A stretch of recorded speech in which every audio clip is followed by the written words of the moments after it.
நாம் எப்படி இறைவனை அணுகுகின்றோம் என்ற காரணத்தினால நம்மால் இறைவனை உணர்ந்து கொள்ள முடிகிறது, இறைவனின் கருணையை பெற முடிகிறது. அளவுக்கு அதிகமாக ஒருவன் இறைவனின் கருணையை பெறுகின்றான் என்றால் அளவுக்கு அதிகமாக அவன் இறைவனை நேசித்திருக்கிறான் என்பதை நாம் தெரிந்து கொள்ள வேண்டும். உணர்வுபூர்வமாக இறைவனை நேசித்தவர்களால் மட்டுமே அந்த அளவு இறைவனின் கருணையை பெற முடியும் அப்படிங்கிறத மனதார நாம் ஏற்றுக்கொண்டுதான் ஆக வேண்டும். ஏன்னா நம்ம இன்னும் மனதால பக்குவப்படலை, இறைவனின் கருணை எனக்கு கிடைக்க மாட்டேங்கிறதே, இறைவனை என்னால் காண முடியவில்லையே, உணர முடியவில்லையே, நம் உள்ளத்திலே அந்த வெற்றிடத்தை நாம் ஏற்படுத்தவில்லையே. ஒரு வெற்றிடம் ஏற்பட்டால் தான் அதை நிரம்புவதற்கு கருணையானது அங்கே வரும். உள்ளம் வெற்றிடத்துமே இல்லை, எங்கே பார்த்தாலும் பணம், வீடு, குழந்தைகள், இந்த மாதிரி எல்லா விஷயங்களால் அந்த உள்ளம் நிரம்பி இருக்கிறது, அவர்களை சார்ந்த எண்ணங்களால் நிரம்பி இருக்கு. ஏதாச்சும் ஒரு சின்ன வெற்றிடம் இருந்தால் தானே இறைவன் அங்கே வந்து அமர்வதற்கு. எந்த இடமும் கொடுக்கவே இல்லை, எல்லா இடத்தையும் நிரப்பி வச்சிருக்கும். அப்போ அதெல்லாம் தூக்கி போட்டுருமானா கிடையாது.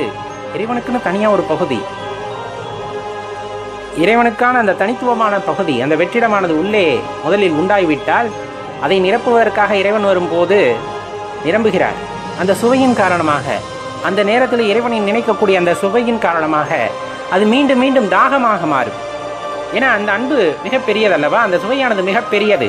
அதை அனுபவிக்கும் போது இன்னும் மேலும் மேலும் அதை அனுபவிக்க வேண்டும் என்ற காரணத்தின் காரணமாக அந்த வெற்றிடமானது பெரிதாகி கொண்டே போய் அங்கே கருணை அப்படிங்கிற அந்த விஷயமானது வந்து நிரம்பிக்கொண்டே இருக்கும்.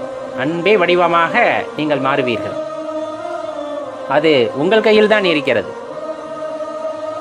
முழுக்க முழுக்க அது யாரின் கையில் இருக்கிறது என்றால் உங்கள் கையில் தான் இருக்கிறது. மற்றவர்களால் உங்களுக்குள் பக்தியை உண்டாக்க முடியாது, அன்பை உண்டாக்க முடியாது. அது நீங்கள் நினைத்தால் மட்டுமே நடக்கக்கூடிய விஷயம் அப்படிங்கிறத தெளிவாக தெரிந்து கொள்ளுங்கள் நண்பர்களை. சாதாரண விஷயம் அல்ல, ஆனாலும் நடக்கக்கூடிய விஷயம்தான் என்பதை மனதில் நிறுத்தி கொண்டால் கண்டிப்பாக இறைவனை நம்மால் உணர முடியும். கேட்பதற்கு அல்லது அனுபவிக்கும் போது கடினமாக தெரியும் சில வாக்கியங்கள் உண்மை என்று உணர்ந்து கொள்வதற்கு ஒவ்வொருத்தருக்கும் ஒவ்வொரு காலகட்டமானது வரும், அதில் எந்த சந்தேகமும் வேண்டாம். இப்போ இறைவன் அப்படின்னு ஒருத்தர் இருக்கிறார் அப்படின்னு கண்டிப்பாக நம்மளால் நம்ப முடியுதா? அதாவது பெரியவங்க நமக்கு சொல்லியிருப்பாங்க, இங்கே சாமி இருப்பார் கும்பிடு அப்படின்னு, குரு நமக்கு வழிகாட்டி இருப்பார், சாமி இருக்கார் கும்பிடுங்க அப்படின்ட்டு. அந்த ஒரு பிடிப்பில் நம்ம சாமியை வந்துட்டு கும்பிட்டுக்கிட்டு இருப்போம். இன்னும் வரலும் அதை உணர்ந்தவங்க அல்லது பார்த்தவர்கள், இறைவனை உணர்ந்தவர்கள் பார்த்தவர்கள் அப்படின்னா வெகு சொற்பம் அப்படின்னு சொல்லிடலாம். எதுவுமே ஒவ்வொருத்தரோட அனுபவத்துக்கு கிடைக்காத வரையிலே அதன் மீது ஒரு அவநம்பிக்கையானது இருக்கும். அதே போல் ஒரு உண்மையா அப்படிங்கிற ஒரு குழப்பம் எப்பொழுதுமே மனதுக்குள் இருந்து கொண்டு இருக்கும். அதெல்லாம் எந்த ஒரு ஆட்சேபனையும் இல்லை, அதை நம்ம மறுக்கவும் முடியாது.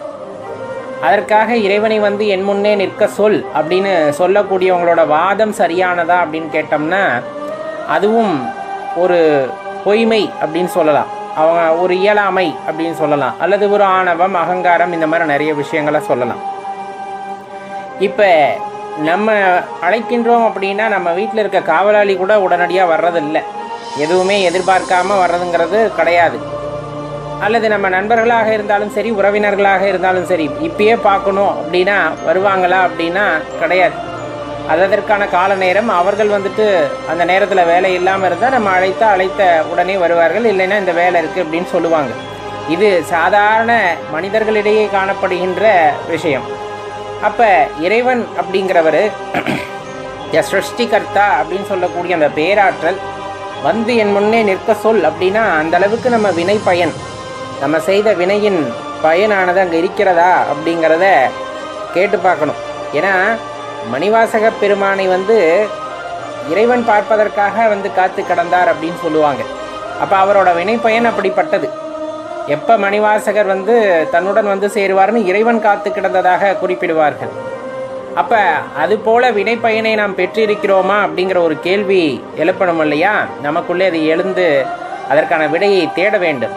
அவ்வாறல்லாமல் இறைவனை நேரே வர சொல் அப்படின்னு சொன்னோம்னா அது நகைப்புக்குரியதாக மாறிவிடும். அதனால் தெளிவாக தெரிந்து கொள்ள வேண்டிய விஷயம், எதையும் உணர்வு பூர்வமாக அனுபவபூர்வமாக உணராத வகையிலே அதனால் எந்த பயனும் இல்லை. இப்போ பெரியவங்க சொல்லி கொடுத்தாலும் நம்ம தொடர்ந்து அந்த முறையிலே வழிபட்டுக்கிட்டே இருந்தோனாலும் அதில் ஒரு பலனும் இருக்காது. குருமார்கள் வழிகாட்டி இருக்கிறார்கள், அதனை தொடர்ந்து செல்கின்றேன் அப்படிங்கும் போதும் அதில் எந்த விதமான பலன்களை நீங்கள் அடைந்துள்ளீர்கள் அப்படிங்கிறத கேட்டுப்பேன். நான் சொல்கிறது பலன்னா இப்போ சாமி கும்பிட்டதுக்கப்புறமா எனக்கு வீடு வந்துருச்சு, வாகனம் வந்துருச்சு, சொந்தம் வந்துருச்சு, பந்தம் வந்துருச்சு அப்படிங்கிறதெல்லாம் கிடையாது. நம்ம மனதுக்குள்ளே இருக்கிற இருளில் இருந்து நம்ம வெளியே வந்திருக்கிறோமா அப்படிங்கிறது. இப்போ இறைவனை வழிபடுவதால் தாய் தந்தை வழிகாட்டி அல்லது குரு வழிகாட்டியதன் காரணமாக நான் இறைவனை வழிபட ஆரம்பித்தேன். அதன் பிறகு எனக்குள்ளே இருந்த இருள் கொஞ்சம் கொஞ்சமாக மாறி இப்பொழுது ஒரு ஒளிநிலையை அடைந்து கொண்டிருக்கிறது அப்படின்னு உங்களால் சொல்ல முடிஞ்சது அப்படின்னா அதில் ஒரு அர்த்தம் இருக்கிறது.